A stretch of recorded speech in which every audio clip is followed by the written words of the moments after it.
There are names that echo through time, not because they were loved, but because they could not be ignored. Karl Marx was such a name. A man who never held power, never led an army, never ruled a nation, and yet his words would reshape the fate of billions. Born into a world of coal smoke and factory bells, he saw something others refused to see, that beneath the glittering surface of progress, an invisible war was being waged. Not with swords, but with wages. Not with cannons, but with contracts. And in the quiet of library corners and cramped apartments, he began to write. What he wrote would ignite revolutions, topple empires, and divide the world into two opposing dreams. Some would call him a prophet. Others, a demon. But no one, not even his fiercest enemies, could deny this. Karl Marx changed everything. And as you lie here tonight, let us walk softly through his story, not as a lecture, but as a lullaby of history, where even the loudest ideas can be told in whispers. If these words carry you closer to sleep, let this channel stay by your side too. A gentle tap on subscribe means more nights like this, where history becomes a story, and every story becomes a path toward rest. Now, close your eyes a little more. Let the world outside fade. And let us begin. The town of Trier sat nestled in the valley of the Moselle River, where vineyards climbed the hillsides and mist gathered in the mornings like a soft blanket over stone. It was an old place, older than nations, older than the ideas of freedom and revolution that would one day tear Europe apart. Roman ruins still stood in the town square, silent witnesses to empires that had risen and fallen long before anyone alive could remember. And it was here, on May 5, 1818, that a boy was born who would one day make the world tremble. His name was Karl Heinrich Marx. His father, Heschel, had changed his own name to Heinrich, and converted the family from Judaism to Lutheranism, because in Prussia, a Jewish lawyer could not practice law. It was a practical decision, not a spiritual one. Heinrich Marx was a man of the Enlightenment, a believer in reason and progress, who filled his home with books and ideas rather than prayers. He taught his son to think, to question, to never accept the world as it appeared. And young Karl learned well. But outside the walls of that comfortable home, the world was changing in ways no philosopher could have predicted. The Industrial Revolution had come to Europe like a storm, and it brought with it wonders and horrors in equal measure. Factories rose in cities, their chimneys breathing black smoke into skies that had once been clear. Machines that could do the work of 100 men roared day and night, tireless and hungry.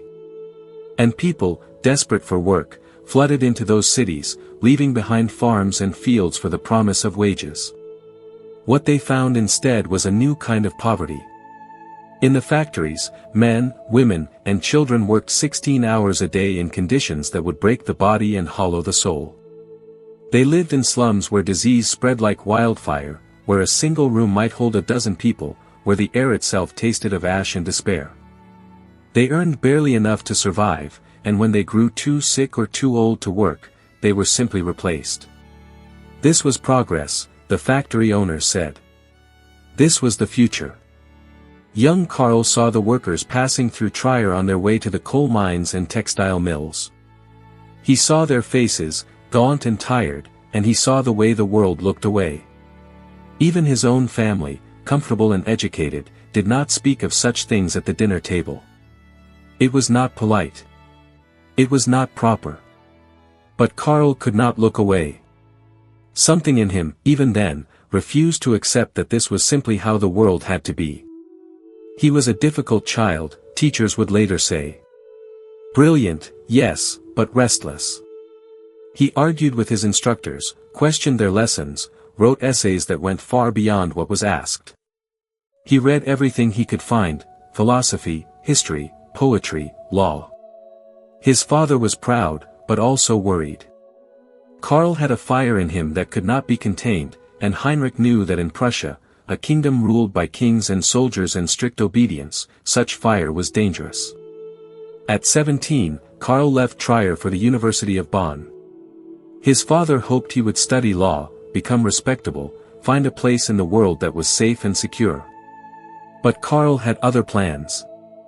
At Bonn, he drank too much, joined a dueling club, got into a fight that left him with a scar above his eye, and wrote love poems to a girl named Jenny von Westphalen, the daughter of a Prussian baron.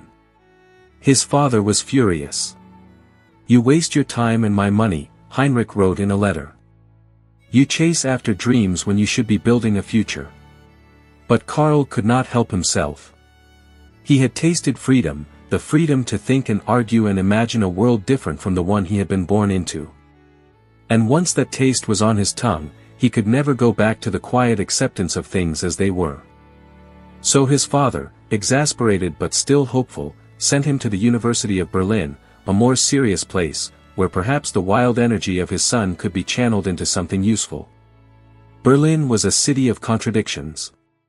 It was the capital of Prussia, a kingdom built on military discipline and royal authority, where soldiers marched in perfect lines and every citizen knew their place. But it was also a city of ideas, where philosophers and poets gathered in smoky taverns to debate the nature of truth, freedom, and history. And it was here that Karl Marx encountered the thinker who would shape the rest of his life, George Wilhelm Friedrich Hegel. Hegel was already dead by the time Marx arrived, but his ideas lived on, debated and dissected by a generation of students who called themselves the young Hegelians. Hegel had believed that history was not random, not a series of accidents, but a process with direction and meaning. He saw history as a great unfolding, where each age contained within it the seeds of the next, where conflict and contradiction drove humanity forward towards something higher, something more true. Marx devoured Hegel's writings. He sat up late into the night, candle burning low, wrestling with dense paragraphs that seemed to shimmer with hidden meaning. But the more he read, the more he realized something. Hegel had described how history moved, but he had not asked why it moved the way it did. He had not asked who benefited, and who suffered. He had not asked why, in a world of such wealth and progress, so many people lived in misery. And so Marx began to think differently. He began to see that ideas alone did not change the world. Power did. Money did. The struggle between those who had and those who had not, that was the engine of history. Not kings and philosophers, but workers and owners, slaves and masters, the many and the few. This was the real story of humanity, and it had been hidden beneath layers of philosophy and religion and tradition for thousands of years. By the time Karl Marx finished his studies, he had become something new. He was no longer the restless boy from Trier, no longer the wild student chasing poems and duels.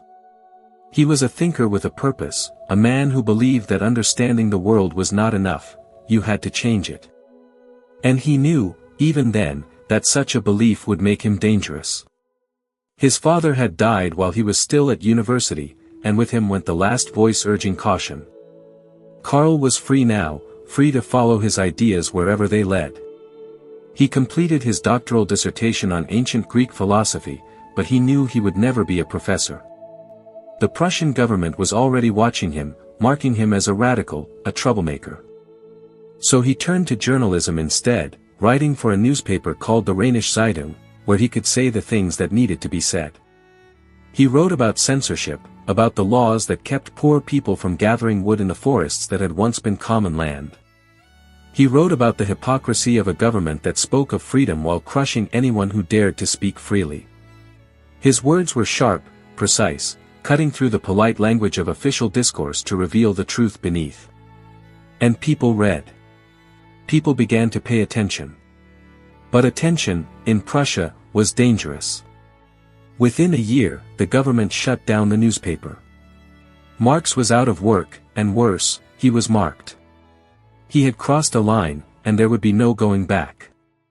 But he did not regret it. He had found his calling, and he had found something else too. Jenny von Westphalen, the girl from Trier, had agreed to marry him. Against her family's wishes, against all common sense, she chose to tie her fate to his. They married in 1843, and together they left Prussia, heading for Paris, a city that promised freedom and revolution, a place where ideas could breathe without the weight of kings pressing down. Karl was 25 years old. He had no money, no position, no clear path forward. But he had something more powerful, a vision of the world as it could be, and a stubborn refusal to accept it as it was. And so, as the autumn leaves fell over the cobblestones of Trier, and the smoke from distant factories drifted across the valley, Karl Marx disappeared into exile. The boy who had seen through smoke was gone. In his place stood a man who would set the world on fire. The world was turning, and Karl Marx turned with it, but always against the current, always pushing towards something no one else could yet see. Paris in 1843 was a city that hummed with restless energy, where every café table held a revolution in waiting, where poets and philosophers and failed rebels gathered to argue about the future. The cobblestones still remembered the blood of 1789, when the people had stormed the Bastille and torn down a monarchy that had stood for centuries. The guillotine had fallen silent, but its shadow lingered, a reminder that even kings could be brought low.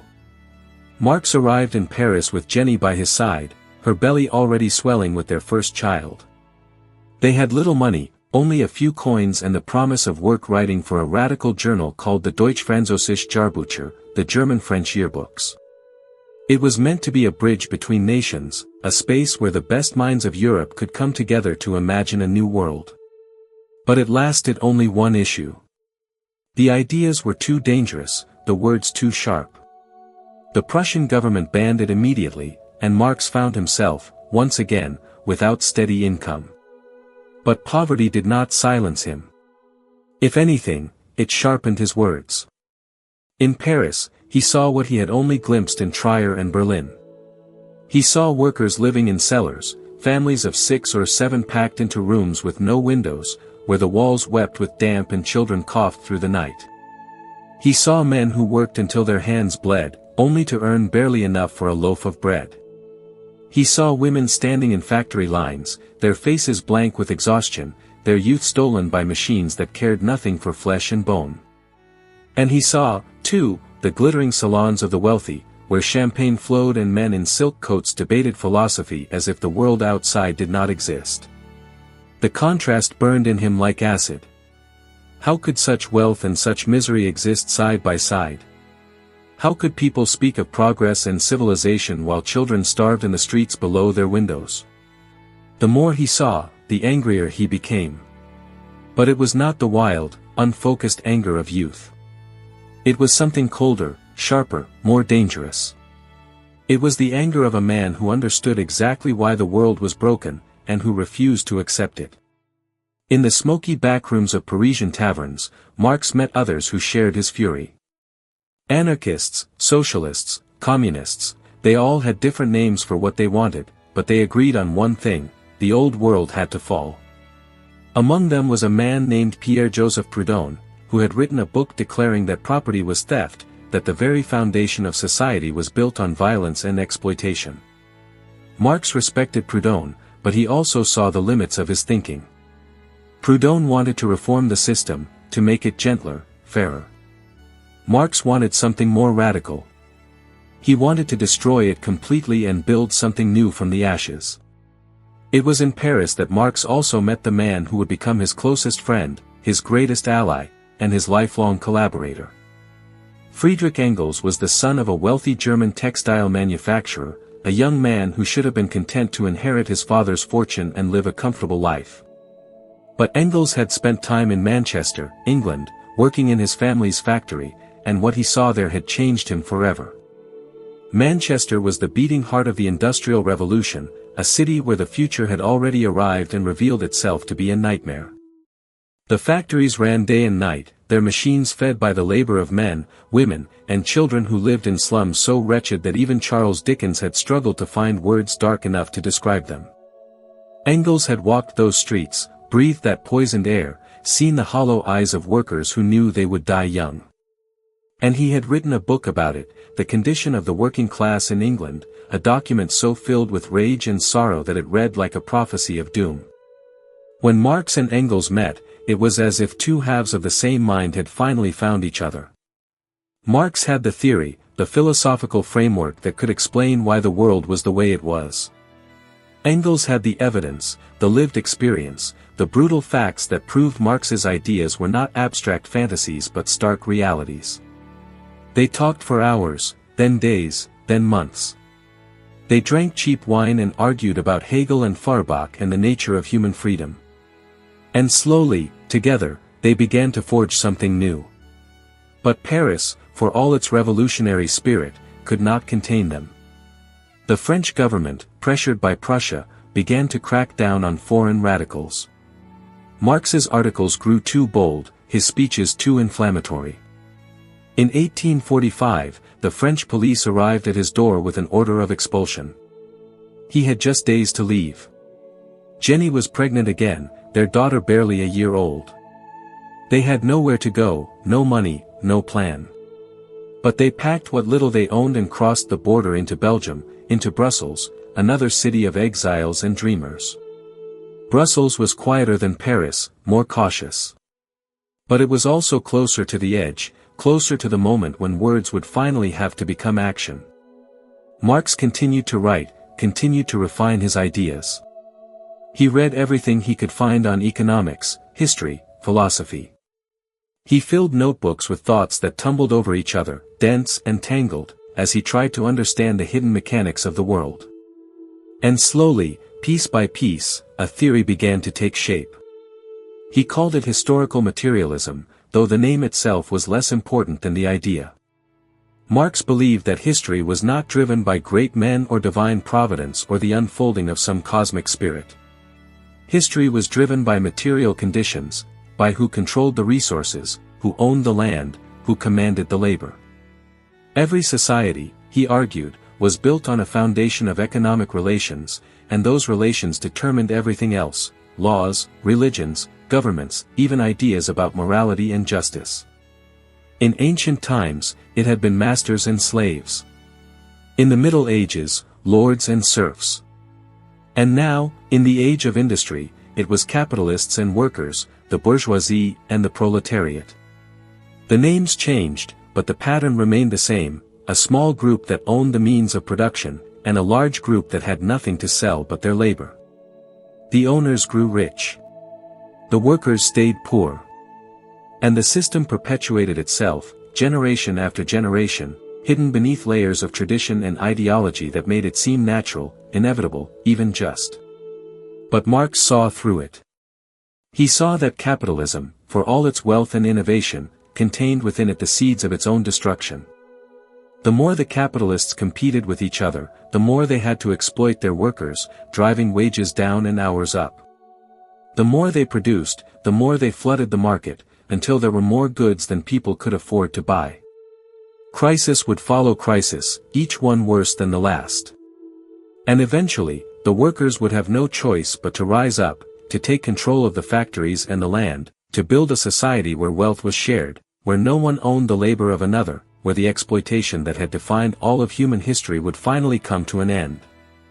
It was a vision of breathtaking scope, a theory that claimed to explain not just the present, but the entire arc of human civilization. And whether it was true or not, whether it would come to pass or collapse under the weight of its own contradictions, it was undeniably powerful. It gave meaning to suffering. It promised justice to the oppressed. It turned the workers of the world, nameless and invisible, into the heroes of history. But a vision, no matter how powerful, was not enough. It needed to be written down, made clear, turned into something that could spread from person to person, city to city, nation to nation. And so, in the winter of 1847, Marx and Engels received a commission from a shadowy group called the Communist League, an organization of German exiles and radical workers who wanted a manifesto, a declaration of principles that could guide the coming revolution. Marx procrastinated, as he always did when faced with a deadline. Engels wrote letters urging him to hurry, reminding him that the world would not wait. And finally, in January 1848, in a cramped apartment in Brussels, with Jenny nursing their newborn son and the winter cold seeping through the walls, Karl Marx sat down and began to write. The words came fast, urgent, as if they had been waiting inside him all along, waiting for the right moment to be born. A specter is haunting Europe, he wrote, the specter of communism.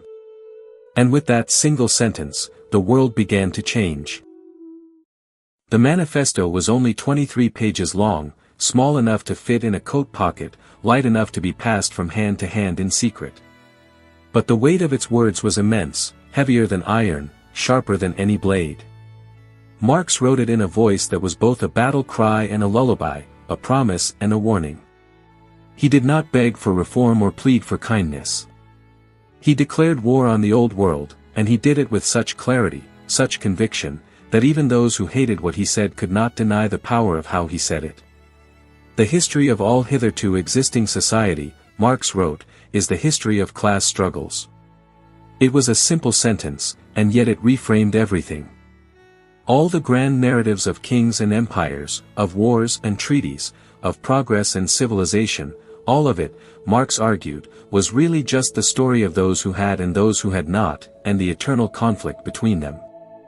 And now, in the age of factories and steam engines, that conflict had reached its final stage.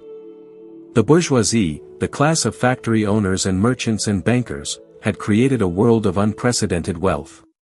But they had also created their own gravediggers, the proletariat, the workers who had nothing to lose but their chains. Workers of the world, unite, the manifesto concluded. You have nothing to lose but your chains. You have a world to win. The words were released into the world in February 1848, just as revolutions began to erupt across Europe like wildfire in dry grass. In Paris, workers and students stormed the streets, forcing King Louis-Philippe to flee.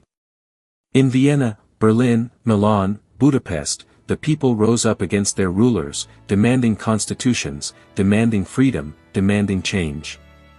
It seemed, for a brief and shining moment, that the old order was finally collapsing, that everything Marx had predicted was coming true.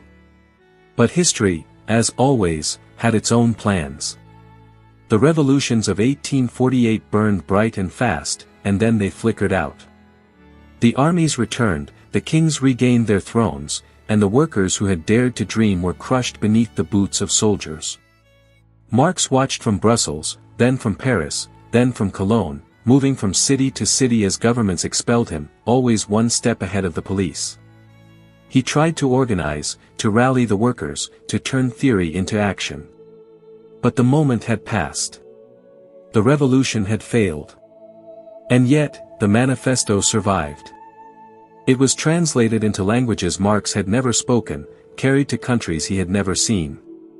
It was read in secret meetings, passed between workers in factories, debated in taverns and parlors and prison cells.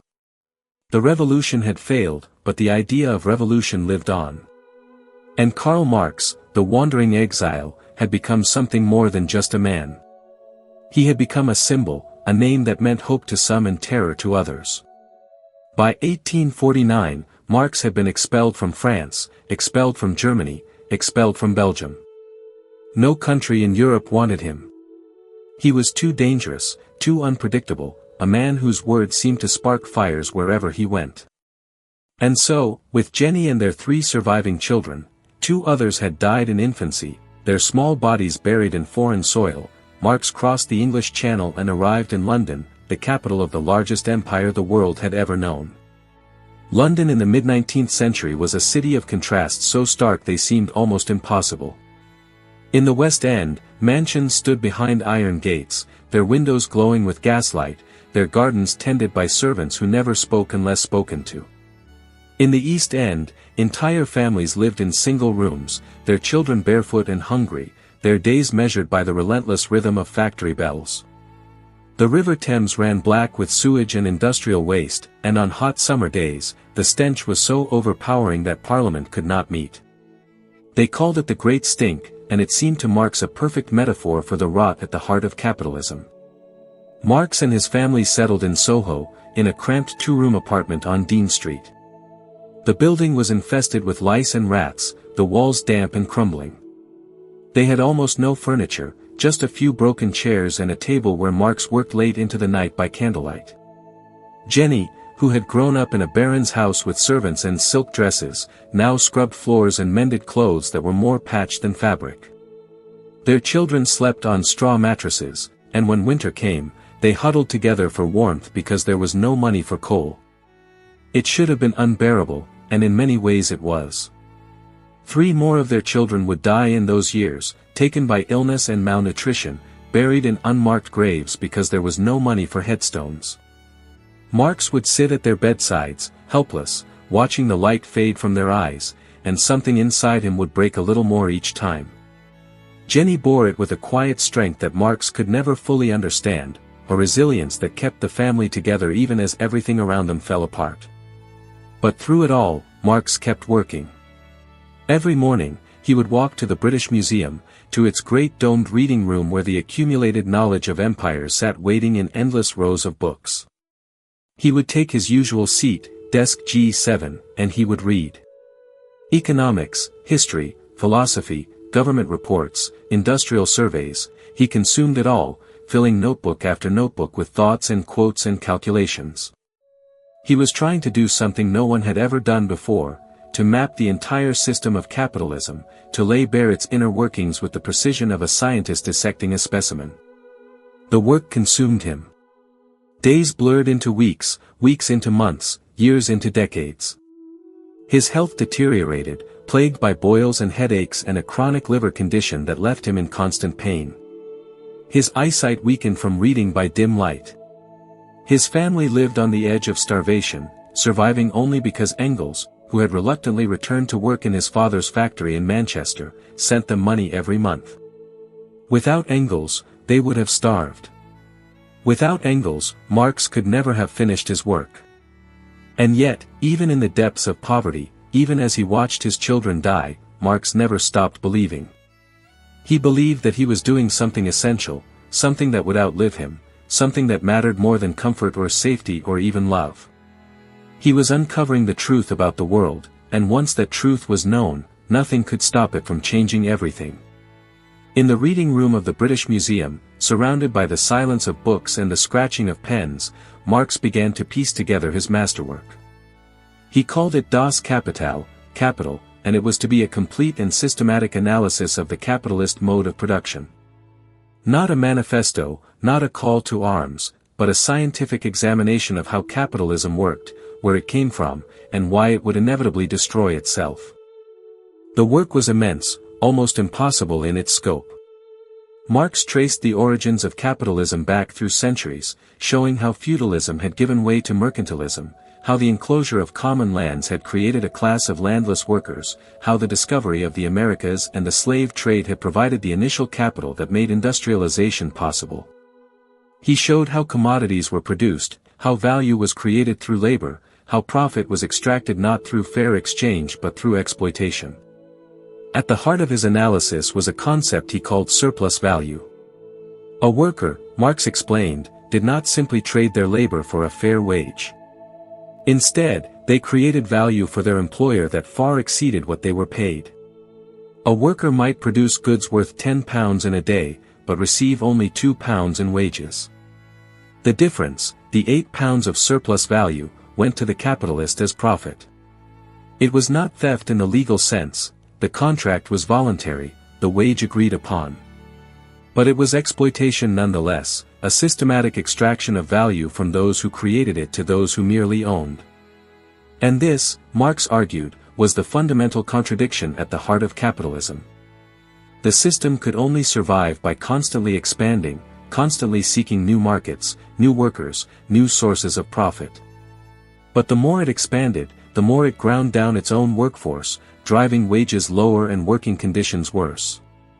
The more goods it produced, the harder it became to find buyers who could afford them.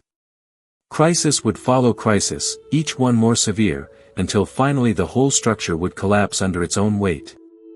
It was a vision of capitalism not as a permanent fixture of human society, but as a stage in history, a necessary but temporary phase that would eventually give way to something else. And what came next, Marx believed, would be socialism, a society where the workers owned the means of production, where wealth was distributed according to need, where the exploitation that had defined all previous civilizations would finally come to an end. But the book was slow to come, slower than anyone expected. Marx had promised his publisher that the first volume would be ready in months, then years passed and still it was not finished. He rewrote chapters endlessly, chasing perfections that seemed always just out of reach. Engels wrote letter after letter, sometimes gentle, sometimes angry, begging him to just finish, to let the world see what he had created. "You must complete it," Engels wrote in one frustrated note, "or it will complete you." And perhaps Engels was right, because the work was consuming Marx from the inside. He spent entire nights hunched over his desk, his candle burning down to nothing, his hand cramping as he filled page after page with tiny, dense handwriting. He forgot to eat. He forgot to sleep.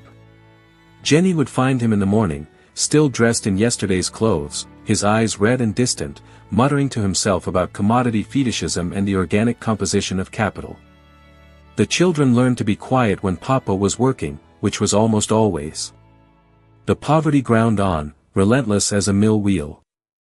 There were days when they had no food at all, when Jenny pawned her last pieces of jewelry just to buy bread. There were weeks when they could not pay the rent, when the landlord threatened to throw them into the street. Marx's son Edgar, a bright boy with his father's sharp mind, fell ill with tuberculosis. Marx sat by his bedside through the long nights, holding his hand, watching the fever burn through him. Edgar died in 1855, at 8 years old, and Marx wept in a way his family had never seen before. "I have sacrificed everything to my revolutionary work," he wrote to Engels. "And now it has taken my son."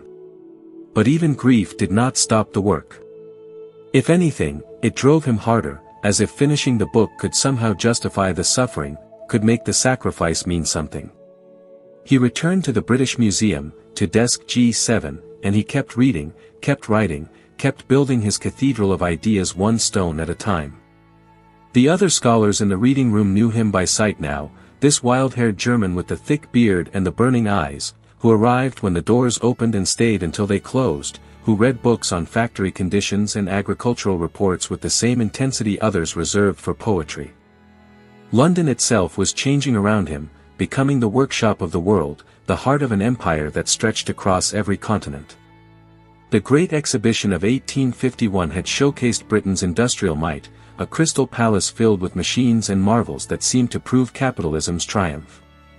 But Marx saw beneath the glittering surface. He saw the children working 14-hour days in textile mills, their fingers nimble enough to thread the machines but their bodies twisted by malnutrition. He saw the coal miners who descended into darkness each morning not knowing if they would return, their lungs black with dust by age 30. He saw the seamstresses who stitched fine dresses for ladies while their own children went naked. And he documented it all. Every government report, every parliamentary inquiry, every coroner's inquest that revealed another worker dead from exhaustion or accident or preventable disease, Marx copied it into his notebooks, turned it into evidence for his case. He was building not just a theory but an indictment, showing with cold precision how the wealth of nations was built on the broken bodies of the poor. His few friends worried about him. Wilhelm Liebknecht, a fellow exile, would visit the apartment on Dean Street and find Marx surrounded by chaos, books piled everywhere, papers scattered across the floor, dirty dishes stacked in corners, the children running wild because there was no money for school. It was the most wretched sight imaginable, Liebknecht later wrote, and yet Marx seemed almost unaware of it, as if his mind existed in some other realm entirely. But Jenny was aware. Jenny, who had given up everything to follow him, who had believed in his vision even when there was nothing to eat and nowhere to live, who had buried 4 children and watched her surviving daughters grow thin and pale. She never complained, not openly, but sometimes Marx would catch her staring out the window with such exhaustion in her eyes that it frightened him more than any police report ever could. He knew what he was asking of her, what he had taken from her. And he knew he could never repay it. The years accumulated like sediment, each one harder than the last. Marx's health continued to deteriorate, the boils spreading across his body in painful clusters that made it agony to sit, to write, sometimes even to think. He tried every remedy anyone suggested, ointments, tonics, even arsenic compounds that left him sick and shaking. Nothing worked. The pain became a constant companion, a reminder that the body, unlike ideas, could not be revised and perfected. It could only wear down. And yet, slowly, impossibly, the book took shape. By 1867, after nearly 20 years of work, after countless false starts and abandoned drafts, after nights when he thought he would never finish and mornings when he could barely remember why he had started, Karl Marx completed the first volume of Das Kapital. It was over 800 pages long, dense with footnotes and tables and diagrams, written in a style that shifted between scientific precision and prophetic fury. It was not an easy book to read. It demanded everything from its readers, the same way it had demanded everything from its author. Engels arranged for its publication in Germany, using what little influence he still had to find a publisher willing to take the risk. The book appeared in September 1867, printed in a modest run of 1,000 copies. There were no reviews, no fanfare, no recognition that something world-changing had just been born.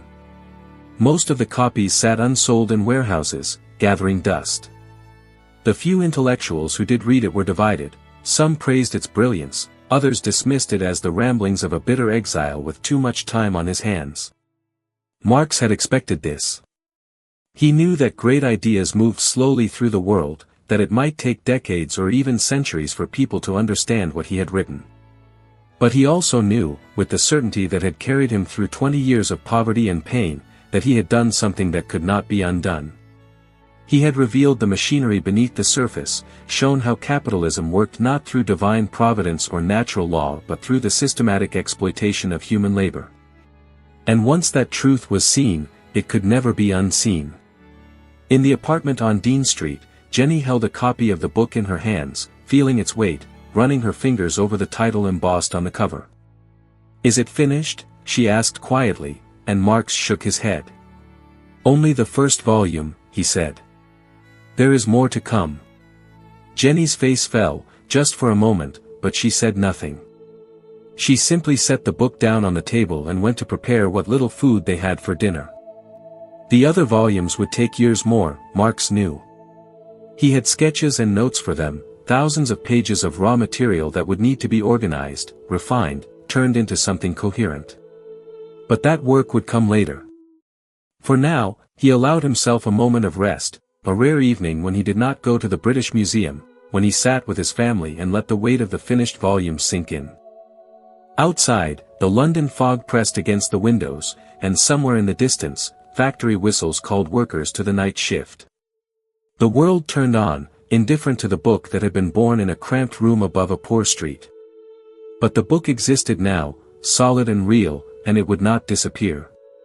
It would sit on shelves and gather readers, one by one, slowly at first and then faster, spreading like dawn across a dark world. Marx lit his pipe and watched the smoke curl toward the ceiling. He was 50 years old, his body failing, his spirit exhausted. He had given everything to this work, and it had taken everything from him. But it was done. The first volume was done. And whether the world listened now or 100 years from now, the truth had been spoken. And truth, Marx believed, was patient. It could wait as long as it needed to. Because once it was known, nothing could stop it from changing everything. The years after the publication of Das Kapital did not bring the recognition Marx had quietly hoped for, nor did they bring relief from the grinding poverty that had defined his adult life. The book sold slowly, almost reluctantly, as if the world was not yet ready to receive what he had written. Reviews were sparse, and when they came, they were often dismissive or confused. The academic establishment, comfortable in its towers, saw no reason to take seriously the work of an exile living in a London slum. And the workers, the very people Marx had written for, could not afford the book, and if they could, most lacked the education to understand it. But Marx did not despair. He had never expected immediate triumph. He understood that ideas moved through history like underground rivers, invisible for years or decades before finally breaking through to the surface. So he continued to work, continued to refine his theories, continued to fill notebooks with thoughts that might not be understood in his lifetime but would surely matter to those who came after. His daily routine remained unchanged. Each morning, if his health allowed, he would walk to the British Museum, his coat worn thin at the elbows, his boots held together with wire.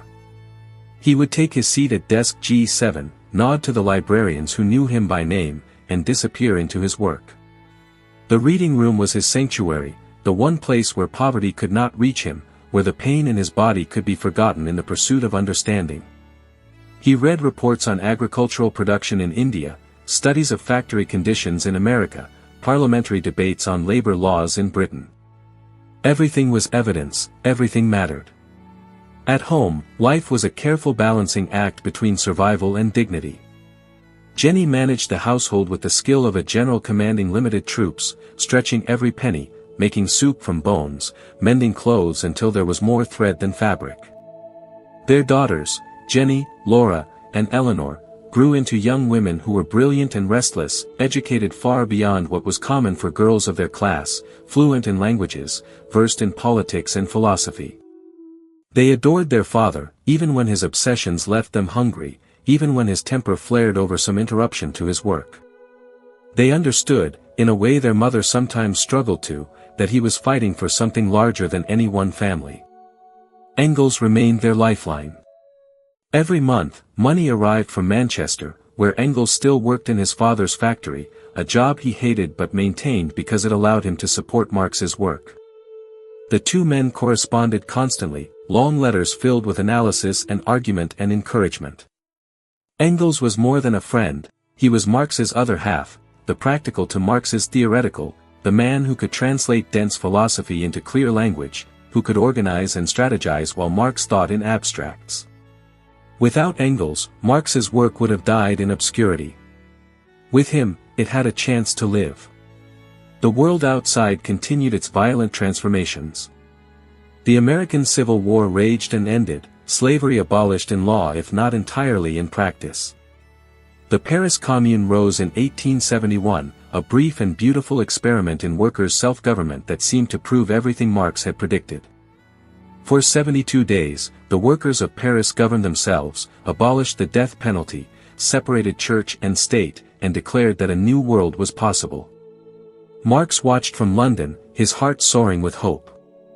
Finally, he thought, finally it was happening. But the Commune was crushed with savage brutality.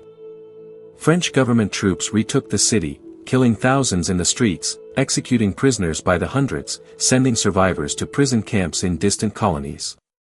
The revolution had lasted only 2 months, and when it ended, the blood ran so thick in the gutters that the Seine itself seemed to turn red. Marx wrote about it with a fury that burned through every line, declaring the communards martyrs, heroes who had shown the world what was possible even in defeat. But privately, to Engels, he confessed his grief. They were too soon, he wrote.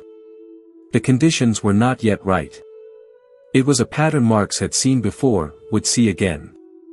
Revolutions flaring up like matches in the dark, burning bright with hope and promise, and then snuffed out by the organized violence of the state. Each time, Marx analyzed what had gone wrong, refined his theories, tried to understand why history was moving more slowly than his heart wanted it to. He remained convinced that capitalism would destroy itself, that the contradictions he had identified would eventually tear the system apart.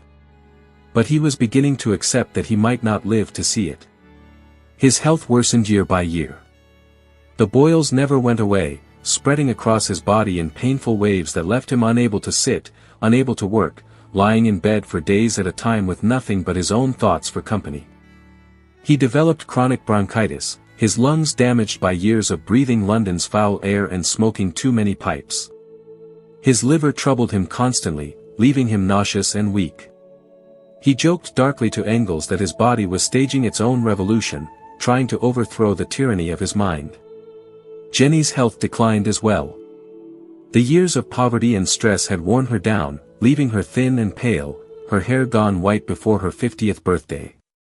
She had always been the strong one, the one who held things together when Marx fell apart, but now her own strength was failing. In 1881, she was diagnosed with liver cancer. The doctors offered no hope, only the certainty that the end was coming. Marx watched her die slowly, day by day, and it broke something in him that had survived everything else. She had been with him since the beginning, had believed in him when no one else did, had sacrificed everything for his vision. And what had he given her in return? Poverty, exile, dead children, a life spent in cramped rooms with never enough food or warmth or peace. He sat by her bedside, holding her hand, and for once in his life, Karl Marx had no theories, no analyses, no grand historical frameworks to make sense of what was happening. There was only grief, pure and absolute. Jenny died on December 2, 1881, in the same small house where they had lived for so many years. Marx stood at her graveside in Highgate Cemetery, his daughters weeping beside him, Engels reading a brief eulogy. The rain fell soft and steady, and Marx said nothing. He had spent his life with words, had filled thousands of pages with arguments and insights and prophecies, but now, when it mattered most, language failed him. He simply stood in the rain and let her go. After Jenny's death, Marx seemed to collapse inward. He could no longer work with the same intensity, could no longer summon the fire that had driven him for decades. He tried to return to Das Kapital, to finish the second and third volumes that existed only as scattered notes and rough drafts, but the words would not come. His mind, once so sharp and relentless, now wandered. He would sit at his desk for hours, staring at blank pages, unable to remember what he had meant to say. His daughters cared for him as best they could, but they had their own lives now, their own struggles. Laura had married Paul Lafargue, a French socialist, and moved to Paris. Eleanor, the youngest, stayed in London, caring for her father while also working to support herself. She was perhaps the most radical of all the Marx children, a fierce advocate for workers' rights and women's equality, a woman who spoke from platforms and organized strikes and refused to let her father's declining health stop her from fighting for his vision. In January 1883, Marx's oldest daughter Jenny died suddenly of bladder cancer. She was only 38 years old, her life cut short just as her mother's had been. Marx received the news while sitting in his armchair, wrapped in blankets against the cold. He did not weep. He did not speak. He simply closed his eyes and seemed to shrink even smaller, as if another piece of him had been taken away. Engels visited him constantly now, worried that his friend was giving up, letting go. "You must finish the work," Engels urged. "The world needs it. The workers need it." But Marx only shook his head. "You will finish it," he said quietly. "You always understood what I meant better than I did anyway." On March 14, 1883, Engels arrived at Marx's house for his usual afternoon visit. He climbed the stairs to Marx's study and found him sitting in his armchair by the window, where he often sat to catch what little sunlight made it through London's perpetual haze. Engels approached, ready with some cheerful story to lift his friend's spirits. But as he drew closer, he realized Marx was not moving. His chest was still. His eyes were open but unseeing. Karl Marx had died alone, sitting in his chair, gazing out at a world he had spent his entire life trying to change. Engels stood there for a long moment, his hand resting on Marx's shoulder, feeling the stillness that had replaced all that fierce, restless energy. The room was quiet in a way it had never been when Marx was alive. No scratch of pen on paper, no muttering about surplus value or dialectical contradictions, no sudden bursts of laughter or anger. Just silence, and the pale gray light filtering through the window, and the sense that something enormous had ended. He died as he lived, Engels would later write, working until the very last moment, his mind fixed on the great questions that consumed him. But standing there in that moment, Engels felt something else, a crushing awareness of how much had been lost, how much Marx had given, and how little the world had given him in return. The funeral was held 3 days later at Highgate Cemetery, on a cold March morning when the wind cut through coats and the sky threatened rain. There were only 11 people in attendance. 11. For a man whose ideas would one day shape the lives of billions, whose name would be invoked in revolutions across every continent, whose theories would be debated in universities and parliaments and prison cells for generations to come, 11 people came to say goodbye. Engels spoke at the graveside, his voice steady despite the grief that pressed against his chest. He spoke in German first, then English, wanting to make sure the words were understood by all who had come. On the 14th of March, at 2:45 in the afternoon, the greatest living thinker ceased to think, he began. His words were simple, direct, carved with the precision of a man who knew that what he said would be remembered. Just as Darwin discovered the law of development of organic nature, so Marx discovered the law of development of human history. It was a bold claim, comparing Marx to Darwin, placing him among the giants of human thought. But Engels believed it absolutely. He had watched Marx work for 40 years, had seen the brilliance and the stubbornness, the moments of insight that seemed to pierce through centuries of accepted wisdom. If anyone had earned the right to make such a claim, it was Engels, who had sacrificed his own ambitions to serve Marx's vision, who had made himself subordinate so that Marx's work could survive. Marx was before all else a revolutionist, Engels continued, his voice growing stronger. His real mission in life was to contribute, in one way or another, to the overthrow of capitalist society and of the state institutions which it had brought into being, to contribute to the liberation of the modern proletariat. Fighting was his element. And he fought with a passion, a tenacity, and a success such as few could rival. The small group of mourners stood in the cold, listening. Among them was Wilhelm Liebknecht, who had visited that wretched apartment on Dean Street and marveled at how Marx could think so clearly amid such chaos. There was Eleanor, Marx's youngest daughter, her face pale and set, already carrying the weight of continuing her father's work. There were a handful of exiles and radicals, men who had argued with Marx in smoky rooms, who had read his manuscripts and believed, despite all evidence to the contrary, that he was right. And that was all. No government officials, no university representatives, no crowds of workers mourning their champion. The Times of London did not report his death. The academic journals ignored it. To the world at large, Karl Marx died unknown, a footnote to history at best, a troublemaker who had never amounted to much at worst. But Engels knew better. Standing at that graveside, looking at the simple coffin that held his friend's body, Engels understood something the world did not yet see. Ideas did not die with the men who thought them. Books did not disappear when their authors did. The work Marx had done, the theories he had developed, the vision he had articulated, all of it remained, waiting like seeds in winter soil, ready to bloom when conditions were right. His name will endure through the ages, Engels concluded, and so also will his work. The coffin was lowered into the ground, and the small gathering dispersed, each person returning to their own struggles, their own fights, carrying with them some piece of what Marx had meant. Eleanor went home to the empty house that still smelled of her father's pipe tobacco and held too many ghosts. Liebknecht returned to Germany to continue organizing workers.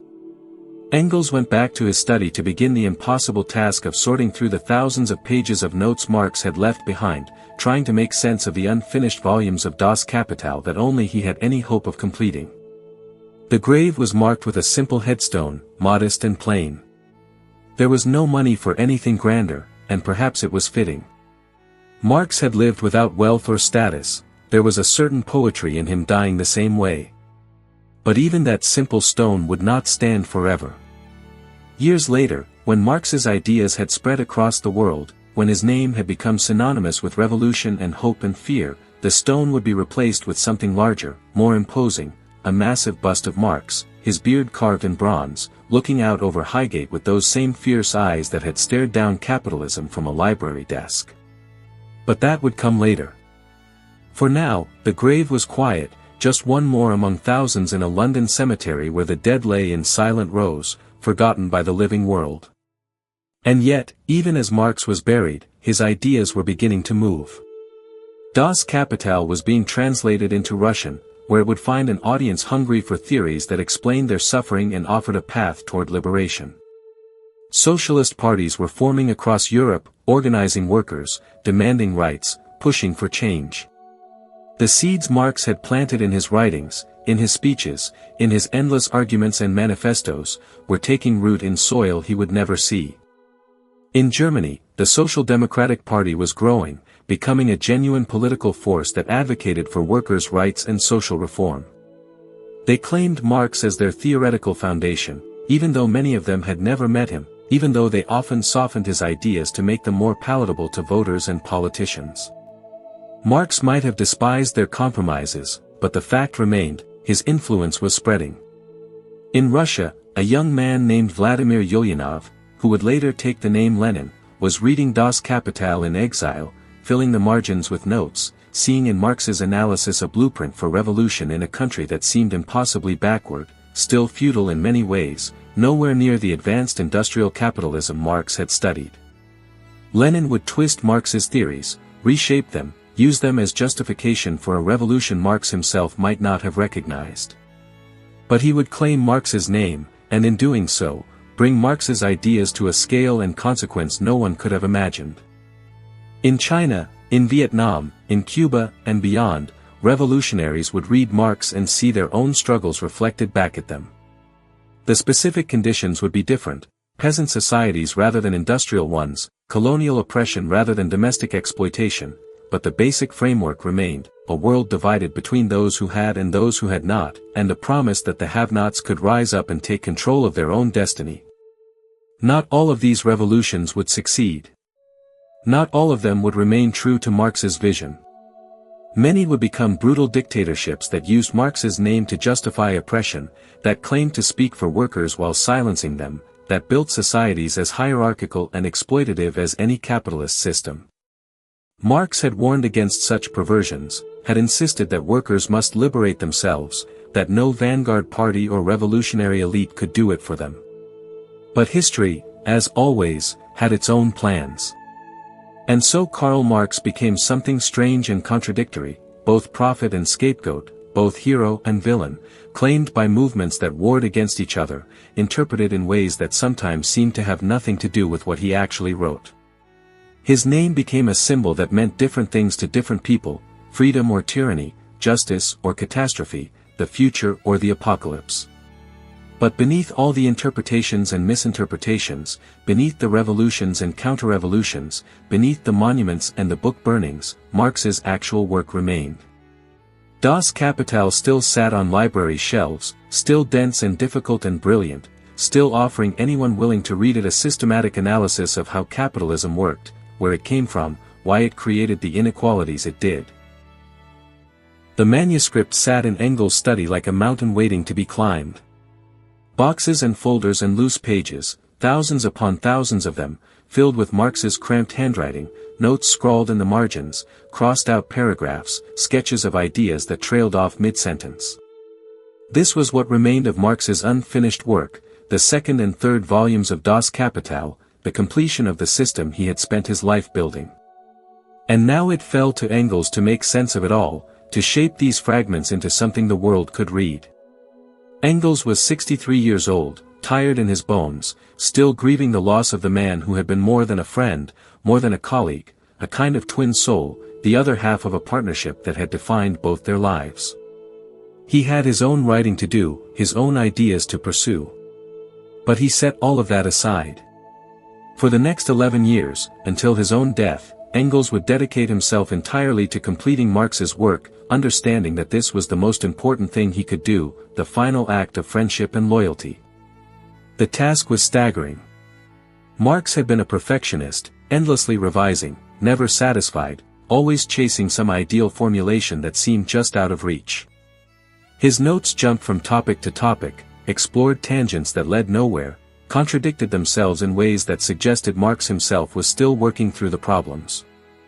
Engels had to decide what Marx had meant, which version of a theory represented his final thinking, how to connect passages written years apart into a coherent whole. It was like assembling a vast puzzle where some pieces were missing and others didn't quite fit. But Engels knew Marx's mind better than anyone.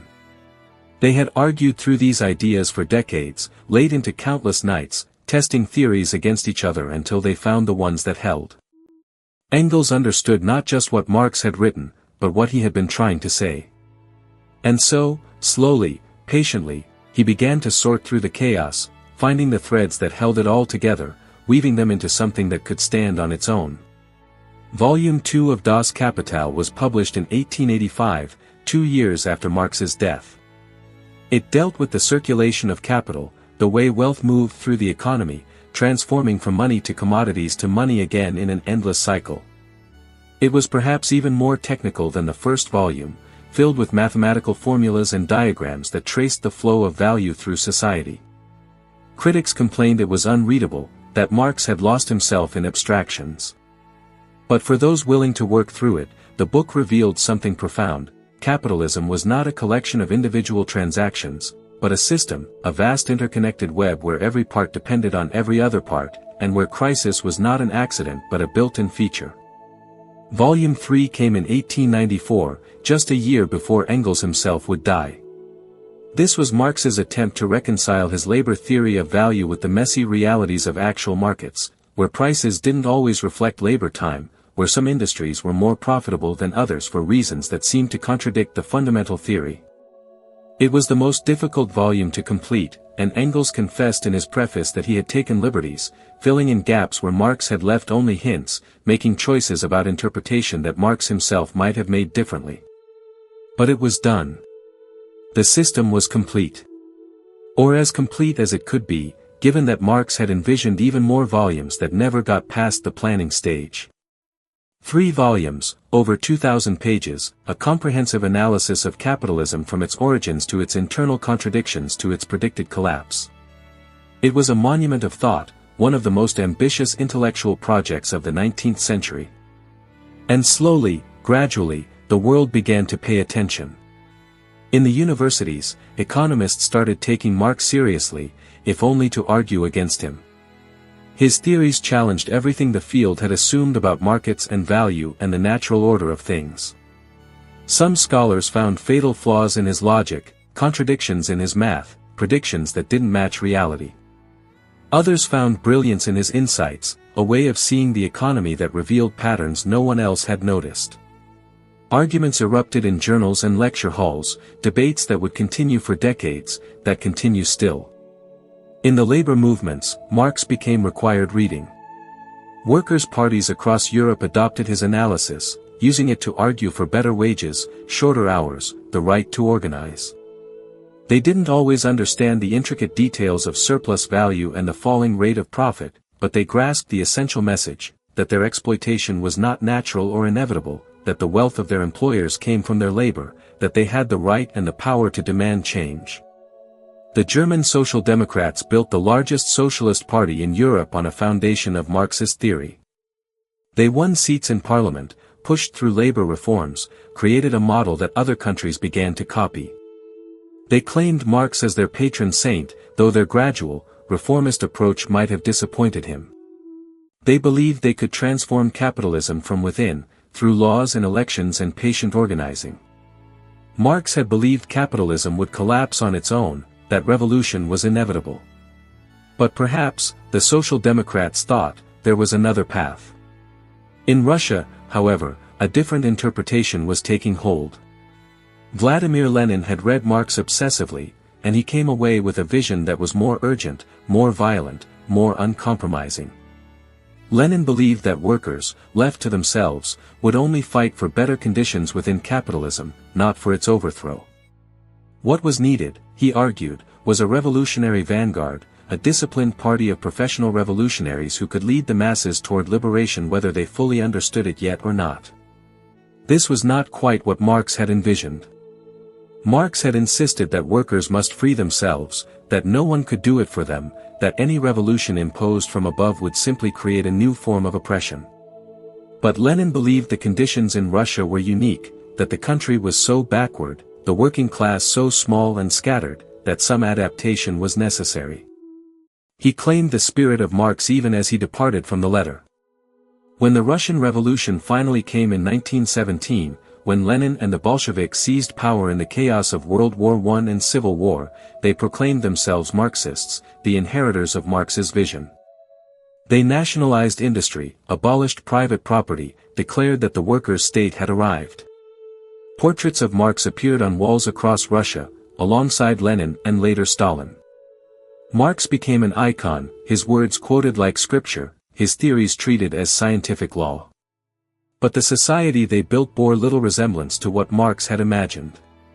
The state did not wither away, it grew more powerful, more intrusive, more willing to use violence against its own people.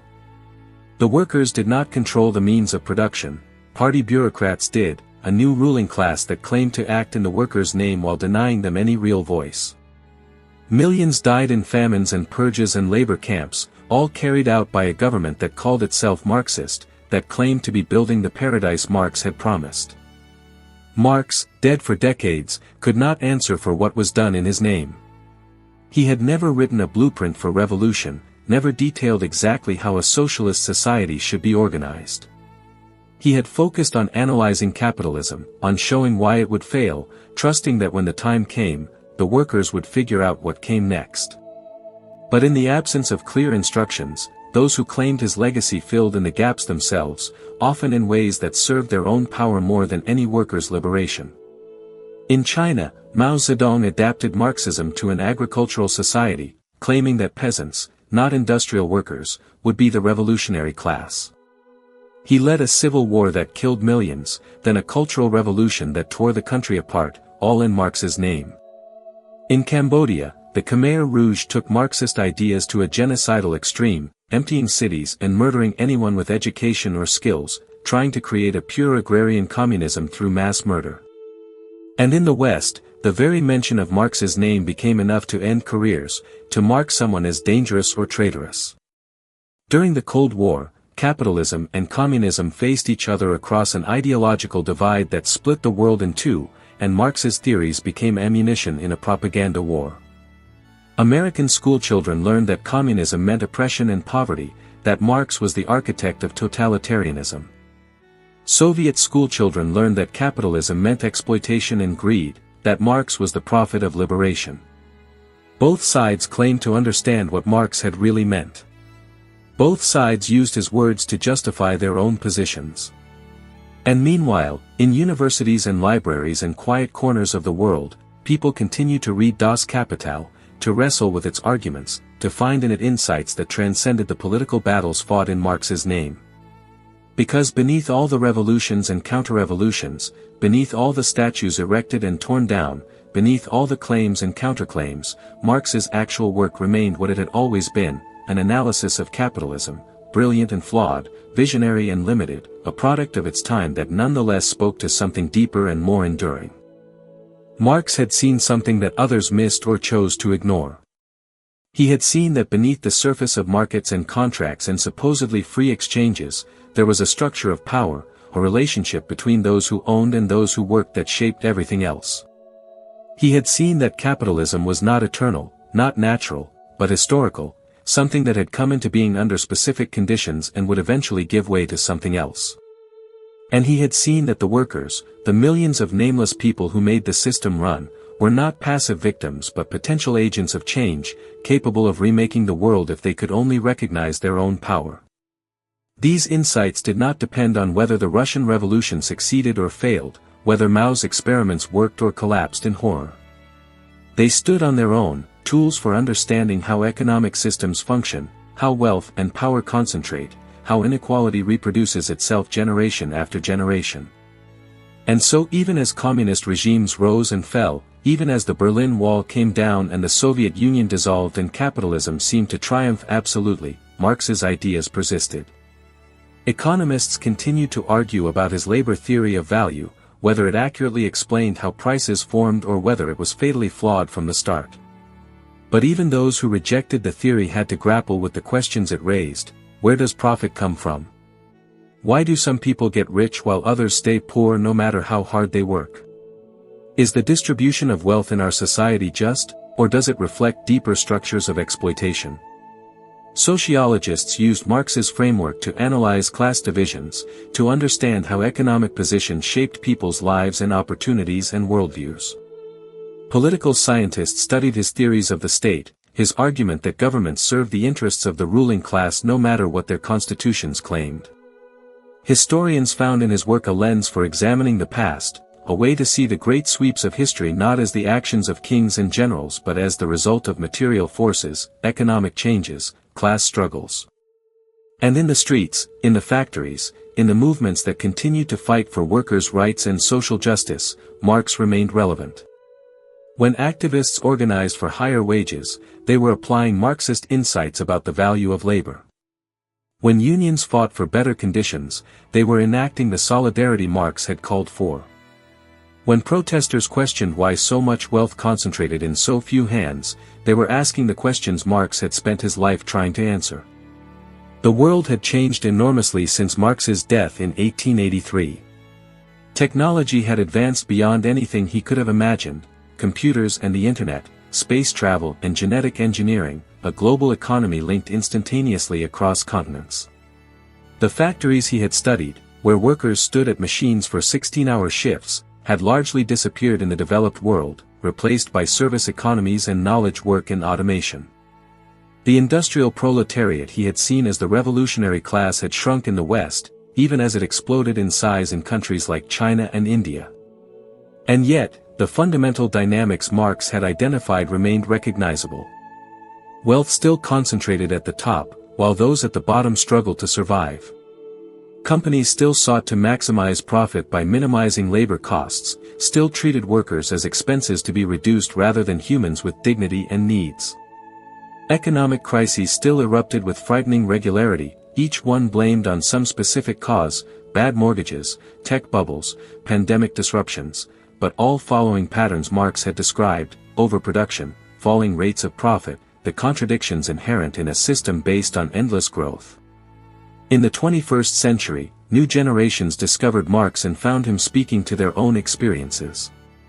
Young people graduated from universities with crushing debt, worked multiple jobs that still didn't pay enough to afford housing, watched wealth inequality grow to levels not seen since the Gilded Age. They looked around at a world where a handful of billionaires owned more than the bottom half of humanity, where corporations paid poverty wages while reporting record profits, where the very survival of the planet seemed threatened by an economic system that valued growth over everything else. And when they read Marx, they found someone who had seen it all before, who had named the forces at work, who had refused to accept that this was simply how things had to be. Climate change, in particular, brought a new relevance to Marx's work. His analysis of capitalism's need for constant expansion, its inability to accept limits, its tendency to treat nature as just another resource to be exploited, all of this seemed to explain why addressing climate change was so difficult within our current economic system. The crisis demanded long-term thinking, collective action, a willingness to prioritize human and ecological well-being over profit. But capitalism rewarded the opposite: short-term gains, individual competition, the relentless pursuit of growth. Marx had never anticipated climate change specifically, but his framework offered tools for understanding why the system struggled to address it. None of this meant Marx was infallible or that his predictions had all come true. Capitalism had not collapsed as he expected it would. The industrial proletariat had not risen up in the advanced economies to seize the means of production. The socialist societies built in his name had, for the most part, become authoritarian nightmares that betrayed his vision of workers' liberation. His economics contained errors, his historical predictions missed the mark, his understanding of human nature and motivation was incomplete. But the test of a great thinker is not whether they got everything right. It is whether they asked the right questions, whether they offered insights that continued to illuminate the world long after their death, whether they made it impossible to see things the same way again. And by that measure, Karl Marx succeeded beyond anything he could have imagined while sitting alone in that cramped apartment on Dean Street, watching his children go hungry, wondering if anyone would ever read what he had written. His grave at Highgate Cemetery became a pilgrimage site, visited by thousands each year. Students and activists, scholars and curious tourists, they came to stand before the massive bronze bust that had replaced the simple headstone, to read the words carved into the stone: "Workers of all lands unite." Some came to pay respects to a hero. Others came out of historical curiosity, to see the resting place of a man whose name had shaped the 20th century. And some came to argue with him still, to tell his silent image that he was wrong, that his ideas had caused suffering, that the world had proven him mistaken. But the grave made no reply. It simply sat there, solid and unmoved, as the seasons turned and the years accumulated and the world continued its restless transformation.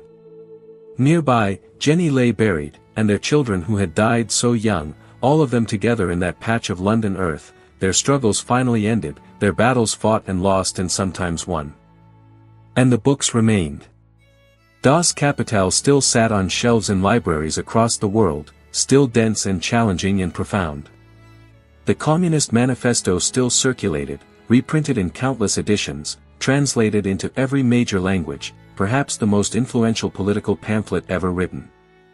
The thousands of pages of letters and articles and notebooks that Marx had filled with his sprawling, relentless thought, all of it preserved, studied, debated, kept alive by each generation that found in his work something that spoke to their own time. In the end, perhaps that was Marx's greatest achievement. Not that he was right about everything, not that his predictions all came true, not even that his ideas led to successful revolutions or better societies. His achievement was simpler and more enduring. He changed how humanity thought about itself. He revealed systems of power that had been invisible. He gave voice to those who had been voiceless. He insisted that history was not over, that the way things were was not the way they had to be, that ordinary people had the power to reshape the world. Whether you agreed with his solutions or not, whether you embraced his vision or feared it, you could not simply return to the comfortable assumptions of the past. Marx had torn away the veil, and what he revealed could not be unseen. The exploitation at the heart of capitalism, the class struggles that drove history forward, the possibility that a different world was achievable, these ideas, once planted, grew on their own, taking forms Marx never anticipated, leading to consequences he never intended, but always carrying forward that essential spark of his vision. That the world could be different. That it should be different. That we have the power to make it different. And so, as the 20th century gave way to the 21st, as new crises emerged and old patterns repeated, as wealth and poverty continued their ancient dance, Karl Marx remained what he had become in the years after his quiet death in that London armchair, not a prophet whose every word was sacred, not a demon whose every idea was dangerous, but something more complicated and more human. A thinker who had lived and struggled and failed and succeeded in equal measure. A man who had given everything to understand the world and who had, in the end, changed it in ways no single person can ever fully control. His words echoed through time, whispered in protest movements, debated in classrooms, cited in manifestos and academic papers and political speeches. And whether spoken in praise or condemnation, whether used to justify liberation or oppression, whether understood or misunderstood, those words carried forward the essential truth that Marx had grasped sitting at desk G7 in the British Museum, writing by candlelight in his cramped apartment, watching the smoke rise from London's factories into the grey sky. That history was not finished. That change was possible. That the future was not yet written. And that realization, more than any specific theory or prediction, was the gift Karl Marx gave to the world.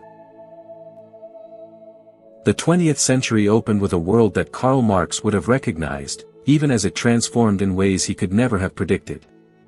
The factories had grown larger, the machines more complex, the accumulation of wealth more staggering. In America, men like Rockefeller and Carnegie commanded fortunes that dwarfed the GDP of entire nations. In Europe, empires stretched across continents, extracting resources and labor from colonies in Africa and Asia, feeding an industrial machine that seemed unstoppable. And everywhere, workers continued to struggle, organizing into unions, forming political parties, demanding rights that those in power were reluctant to grant. But something else was happening too, something Marx had anticipated but perhaps not fully understood. The ideas he had set loose in the world were mutating, evolving, taking on lives of their own in the minds of people who had never met him, who read his words through the lens of their own circumstances and needs.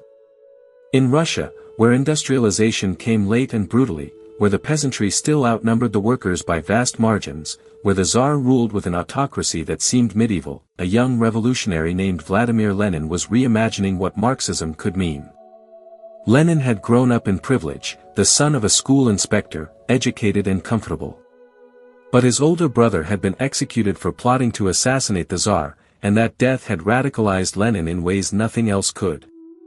He devoured Marx's writings, saw in them a scientific certainty that revolution was not just desirable but inevitable. But he also saw that Marx's predictions about advanced capitalist countries experiencing revolution first did not account for a place like Russia, where capitalism was still emerging, where the conditions seemed wrong for the transformation Marx had described. So Lenin adapted the theory.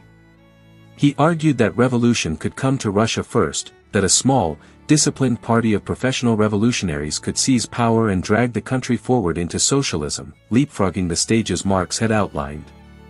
It would require violence, he knew.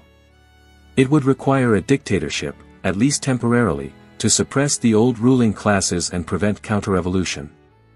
But it would be a dictatorship of the proletariat, he insisted, the workers ruling through their vanguard party until the conditions were right for true communism to emerge. It was a dangerous idea, one that gave enormous power to whoever led that vanguard party, one that assumed the leaders would always act in the workers' best interest even when the workers themselves disagreed. But it was also an idea that spoke to the desperation of those living under the Tsar's oppression, that offered hope when hope seemed impossible, that promised a future where the last would be first and the mighty would be brought low. The opportunity came in 1917, in the chaos of World War I, when Russia was bleeding soldiers and resources in a conflict that seemed to have no end. The Tsar was overthrown in February by a spontaneous uprising of workers and soldiers, replaced by a provisional government that promised reforms but could not end the war or feed the starving population. And in October, Lenin and the Bolsheviks made their move, seizing power in what they called the Great October Socialist Revolution. It was not the revolution Marx had imagined. It was not led by the industrial proletariat rising spontaneously to throw off their chains. It was a coup, carefully planned and executed by a small group of revolutionaries who believed they knew what was best for the masses. But it succeeded, and for the first time in history, a government came to power claiming Marx as its foundation, declaring that the workers' state had arrived. The reality was bloodier and more complicated than any manifesto had suggested. Civil war erupted immediately, with monarchist forces, liberal Democrats, and foreign interventionists all fighting to destroy the Bolshevik regime. Lenin responded with ruthless efficiency, creating a secret police force that arrested and executed anyone deemed a threat to the revolution. Millions died in the fighting, millions more in the famines that followed as the economy collapsed under the strain of war and radical reorganization. And through it all, Lenin insisted this was necessary, this was what Marx had meant when he talked about revolutionary transformation.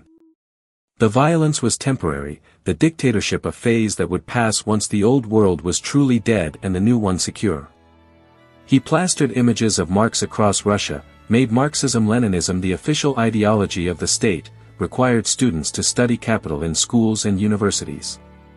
Marx became an icon, his words treated as holy texts, his theories transformed into something rigid and dogmatic that perhaps Marx himself would not have recognized. When Lenin died in 1924, his body was preserved and put on display in a mausoleum in Red Square, a secular saint for the new religion of communism. And the man who succeeded him, Joseph Stalin, would take Lenin's authoritarianism to depths of horror that made the Tsar's oppression look almost gentle by comparison. Stalin collectivized agriculture by force, starving millions of Ukrainian peasants in what became known as the Holodomor. He industrialized the country at breakneck speed, building factories and dams and cities on the bones of workers who died in labor camps. He purged the party of anyone he perceived as a threat, executing old revolutionaries who had fought beside Lenin, torturing them until they confessed to impossible crimes, erasing them from history as if they had never existed. And all of it was done in Marx's name. All of it was justified as the necessary work of building socialism, of protecting the revolution from its enemies, of forging a new Soviet man who would be selfless and obedient and willing to sacrifice everything for the collective good. Portraits of Marx hung beside those of Lenin and Stalin, the three faces of a revolutionary trinity, as if Marx would have blessed what was being done, as if his vision had included the gulags and the secret police and the terror. But the Soviet Union was not the only country where Marx's ideas took root. In China, another revolutionary named Mao Zedong was leading a peasant army in a decades-long struggle against both the nationalist government and Japanese invaders. Mao had read Marx and Lenin, had absorbed their theories, but he adapted them even further to fit Chinese conditions.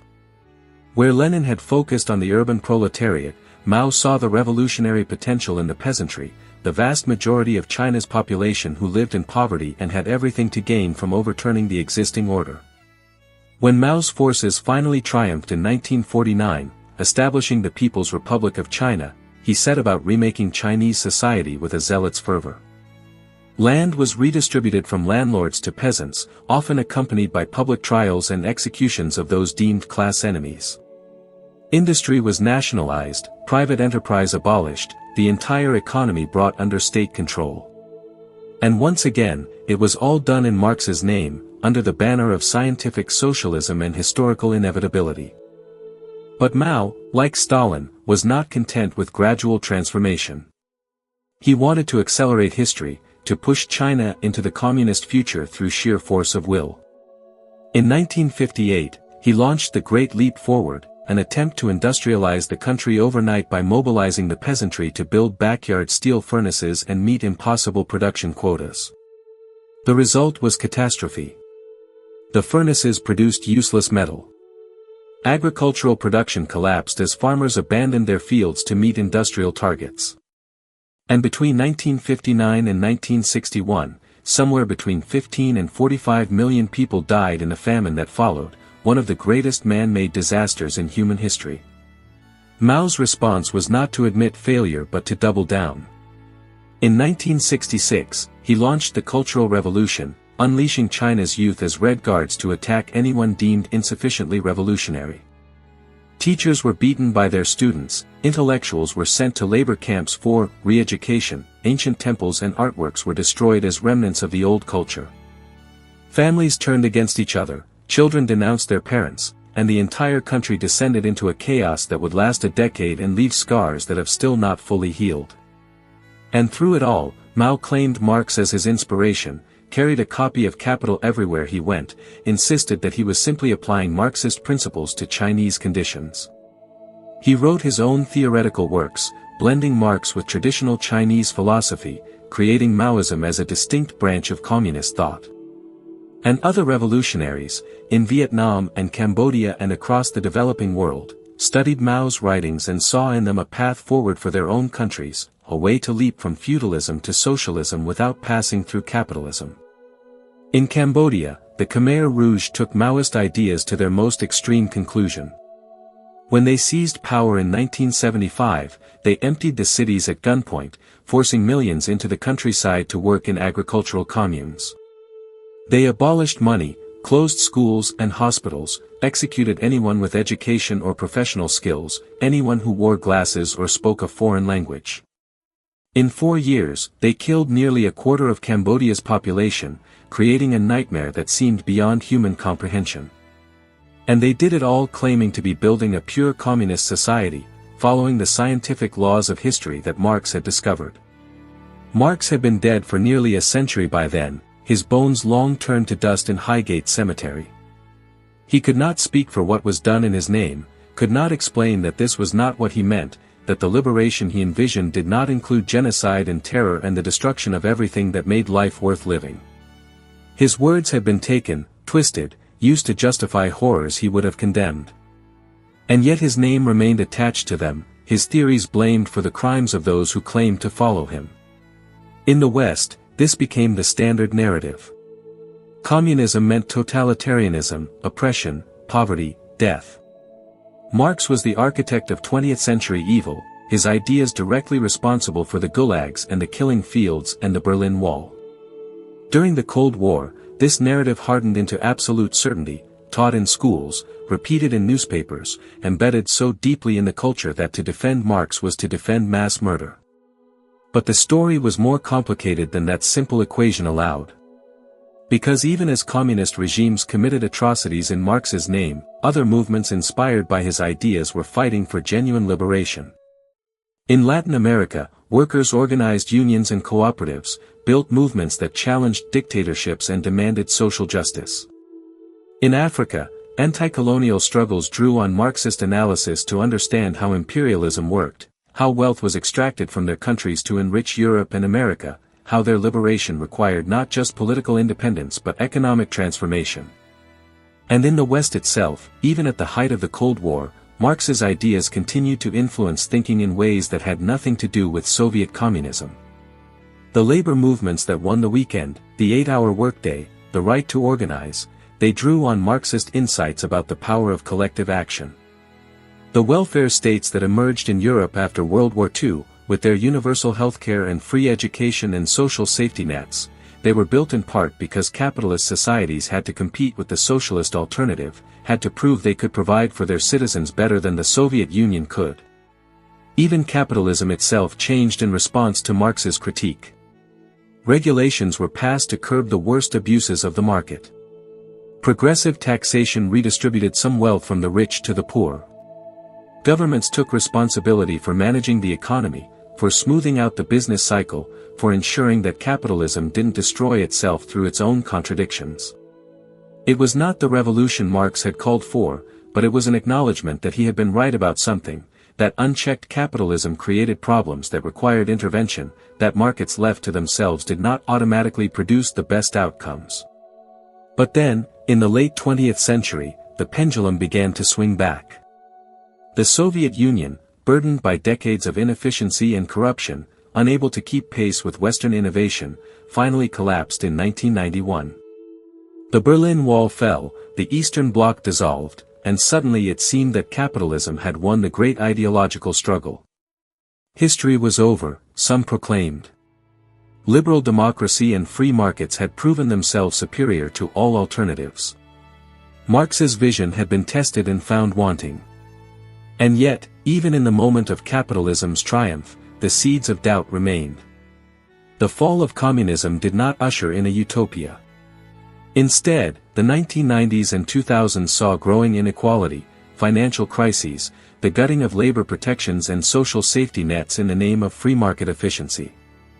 The wealth that was supposed to trickle down stayed at the top. The rising tide that was supposed to lift all boats only lifted the yachts.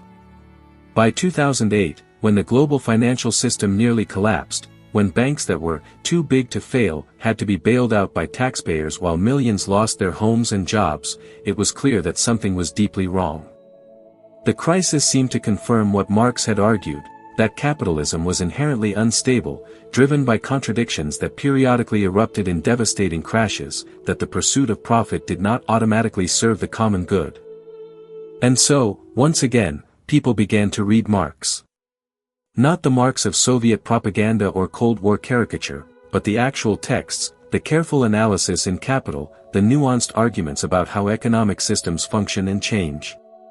They found a thinker who was neither prophet nor demon, neither infallible nor irrelevant, but something more interesting, a brilliant analyst who had seen patterns in history that remained visible, who had asked questions that still needed answering, who had refused to accept that suffering and inequality were natural or necessary.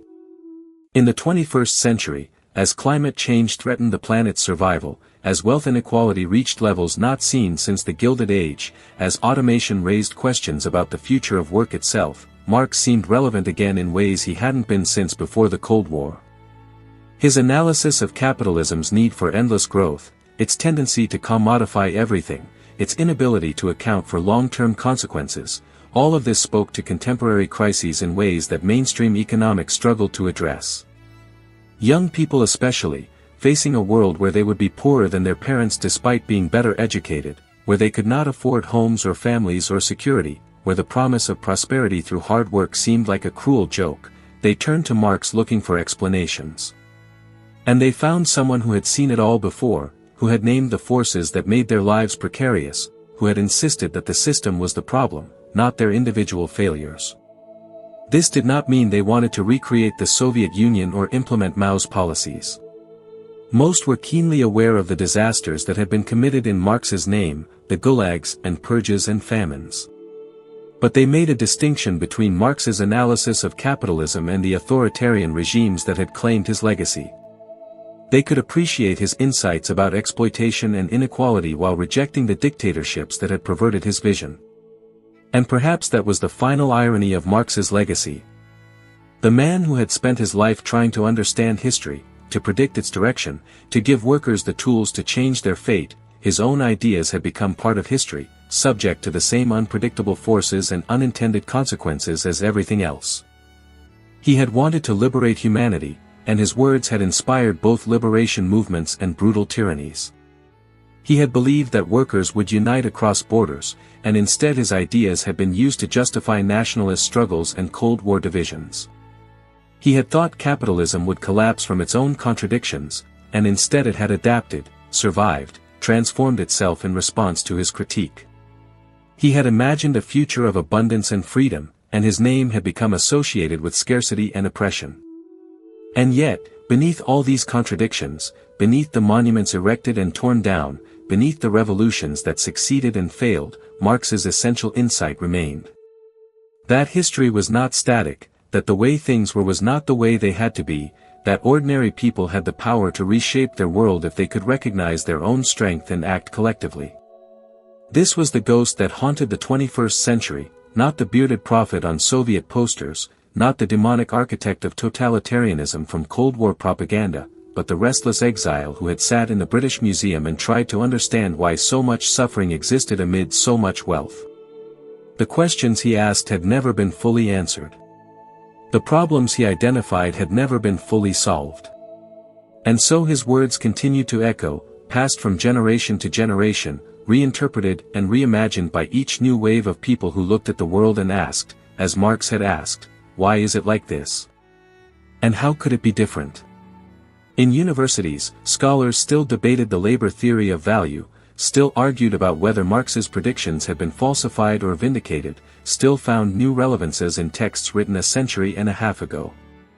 Some saw in his work a prescient analysis of globalization, the way capital flowed across borders seeking ever cheaper labor, the way corporations grew more powerful than governments, the way financial markets shaped the lives of billions who never participated in them.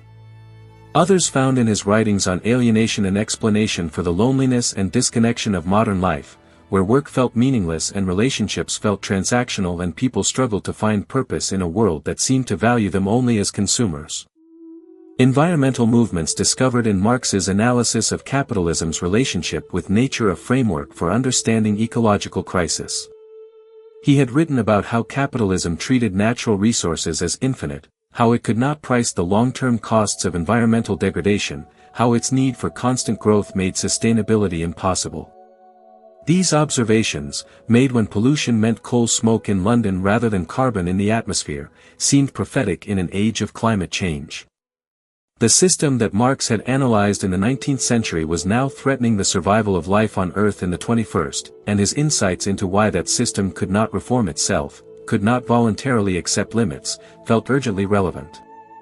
Feminist scholars engaged with Marx too, sometimes critically, pointing out how his analysis had focused on industrial labor and largely ignored the unpaid domestic work that women performed, the care work that made all other work possible. But they also found in his methods tools for analyzing patriarchy as a system, for understanding how women's oppression was tied to economic structures, for imagining liberation that addressed both class and gender. They built on his foundation even as they challenged its limitations, creating new theories that Marx himself had never considered but that extended the logic of his critique. And in the streets, in the movements that erupted across the world in the 2010s and 2020s, Marx's influence was visible even when his name was never spoken. When Occupy Wall Street protesters declared that they were the 99% standing against the 1%, they were using Marxist analysis of class division, even if they had never read Kapital. When workers went on strike for living wages, they were asserting the Marxist principle that labor creates value and deserves its fair share. When activists called for democratizing the workplace, giving workers a voice in how companies were run, they were advocating for ideas Marx had championed. The language had changed, the specific demands had evolved, but the underlying questions remained the same. Who creates wealth, and who benefits from it? Why does so much power concentrate in so few hands? Is democracy meaningful if it stops at the workplace door? Can a society built on competition and profit serve human needs and human dignity? These were Marx's questions, and they outlived him because they were never fully answered.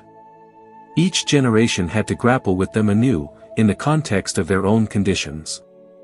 For the workers of the 19th century, the question was how to survive the brutal exploitation of early industrialization.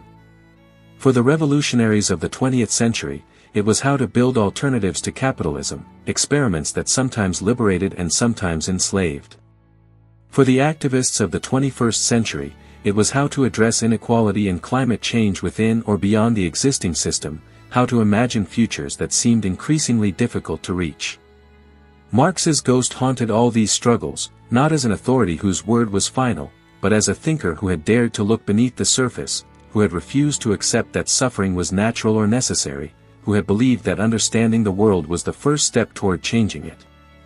His specific predictions might have been wrong, his economic theories might have contained errors, his vision of revolution might have been naive. But the spirit of his work endured, the conviction that critical thinking mattered, that exposing hidden structures of power was worth the cost, that ordinary people deserved better than they were given. In Highgate Cemetery, the bronze bust still gazed out over London, unmoved by the debates that continued in his name.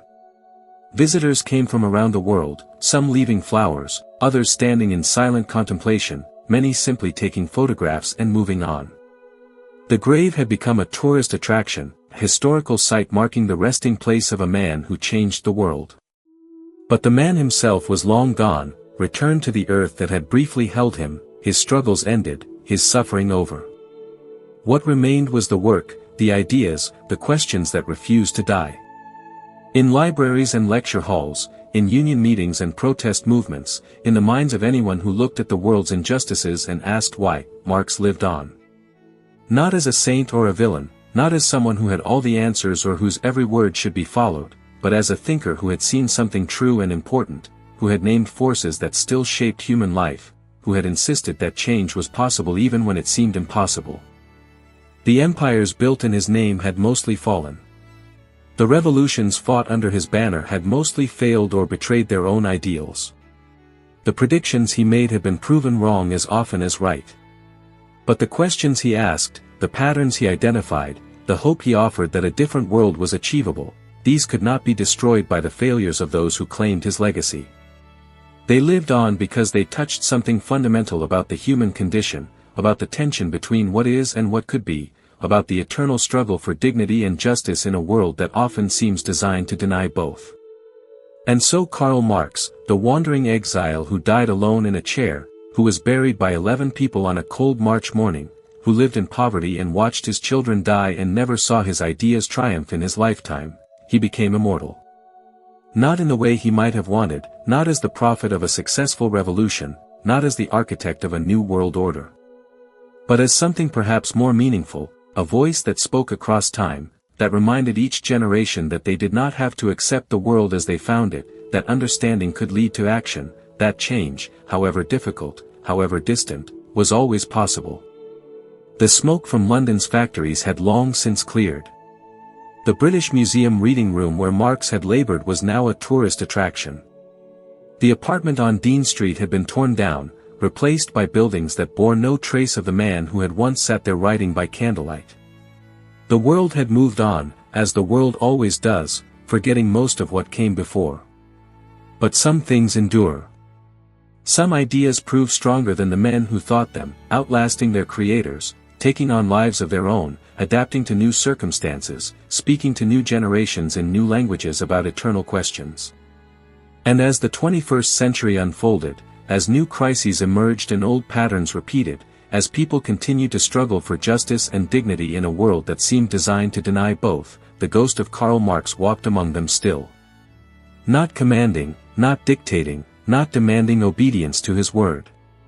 Just asking the questions that needed to be asked, offering the insights that helped make sense of suffering, reminding those who would listen that history was not over, that the future was not yet written, that they had more power than they knew.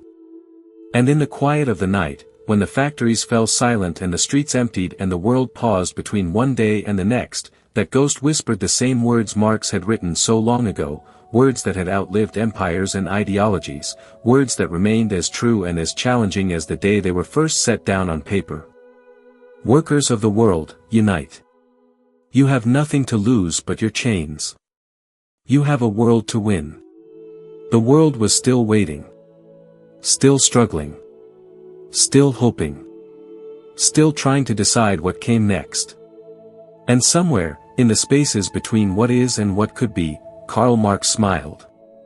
Not in triumph, for his vision had never been fully realized. Not in defeat, for his questions had never been fully answered. But in recognition of a simple truth he had understood from the beginning. That the struggle continues. That change is constant. That history never ends. That every ending is also a beginning.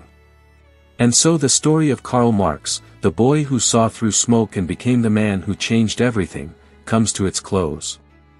Not with revolution or revelation, not with victory or defeat, but with the quiet understanding that some legacies outlast their architects, that some ideas prove impossible to kill, and that the world he analyzed with such passion and precision continues to turn, still grappling with the questions he asked, still searching for the answers he sought, still becoming whatever those who inhabit it choose to make it. The night deepens. The story ends. And tomorrow, as it always does, the world will wake and continue its ancient dance of conflict and cooperation, oppression and liberation, suffering and hope. Marx knew that dance well. He studied its patterns, predicted its movements, tried to teach others its steps. Whether he succeeded or failed, whether his ideas liberated or enslaved, whether his vision was prophetic or misguided, these questions will be debated as long as humans gather to discuss how societies should be organized and how justice can be achieved. But for now, in this moment, let that debate rest. Let the ghost sleep. Let the questions wait for morning. For every story, no matter how important, must eventually end. And every night, no matter how filled with struggle and fire, must eventually give way to rest. Sleep now. Dream of different worlds, better worlds, possible worlds. And when you wake, remember, history is not finished. The future is not yet written. The choice, as it always has been, is yours.